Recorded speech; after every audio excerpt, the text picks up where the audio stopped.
ఈరోజు ఎన్నికలు జరిగితే దేశవ్యాప్తంగా 324 స్థానాలు ఎన్డీఏ కూటమి లోక్సభ స్థానాలు సాధించి మరలా ప్రభుత్వాన్ని ఏర్పాటు చేసే దిశగా ముందంజలో ఉంది. అట్ ది సేమ్ టైం ఏదైతే ఇండియా కూటమి ఉందో ఇండియా కూటమి 208 స్థానాలకే పరిమితమైన పరిస్థితిని కూడా ఇండియా టుడే మూడవది సర్వేలో చూసాం.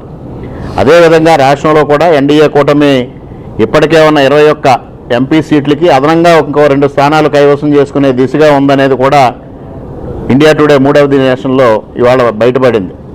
ఇవాళ జగన్మోహన్ రెడ్డి కానీ అక్కడ రాహుల్ గాంధీ కానీ చేసే ప్రవర్తన ఒక చిన్నపిల్లల మాదిరిగా ఉందో తప్పించి పరిణతి చెందిన రాజకీయవేత్తలు వాళ్ళు ప్రవర్తించడం లేదు.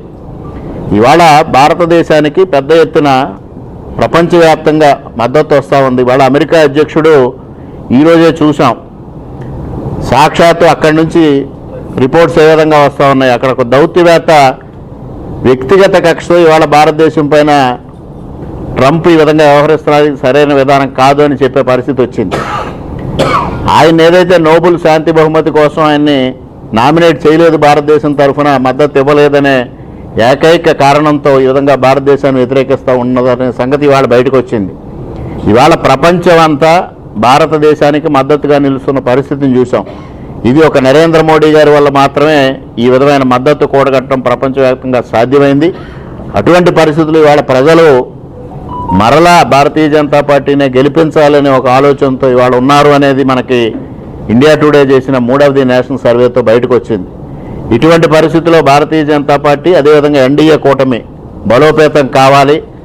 తప్పనిసరిగా డబుల్ ఇంజిన్ సర్కారుతో కేంద్రంలో కానీ రాష్ట్రంలో కానీ పెద్ద ఎత్తున సంక్షేమం అభివృద్ధి నిర్వహించడం ద్వారా ఇవాళ బలమైన భారతదేశాన్ని తయారు చేయడం, బలమైన భారతీయ జనతా పార్టీని తయారు చేయడమే లక్ష్యంగా ఈ కార్యక్రమాలు నిర్వహించడం జరుగుతూ ఉంది. దానిలో భాగంగానే రేపు పివిఎన్ మాధవ్ గారు రాజమహేంద్రవరంలో పర్యటిస్తూ ఉన్నారు. ఈ కార్యక్రమాలను విజయవంతం చేయమని భారతీయ జనతా పార్టీ శ్రేణులతో పాటు ప్రజానీకానికి కూడా విజ్ఞప్తి చేస్తూ ఉన్నాం. ఇవాళ భారతీయ జనతా పార్టీ ఆలోచనలు పంచుకోవడం కోసం సామాన్య ప్రజానీకం కూడా ఈ కార్యక్రమానికి హాజరై భారతీయ జనతా పార్టీ ఆలోచన విధానం, భారతీయ జనతా పార్టీ చేస్తున్న సంక్షేమ అభివృద్ధి సేవా కార్యక్రమాల్ని కేంద్ర ప్రభుత్వం ఏ విధంగా నిర్వహిస్తుందో ప్రతి ఒక్కరికి మార్గదర్శనం చేసే విధంగా ముందుకు వెళ్తా ఉన్నాం. అందరూ ఆశీర్వదించి రేపు కార్యక్రమాన్ని విజయవంతం చేయమని ఈ సందర్భంగా తెలియజేసుకుంటూ సెలవు తీసుకుంటున్నా. Thank you అనండారు.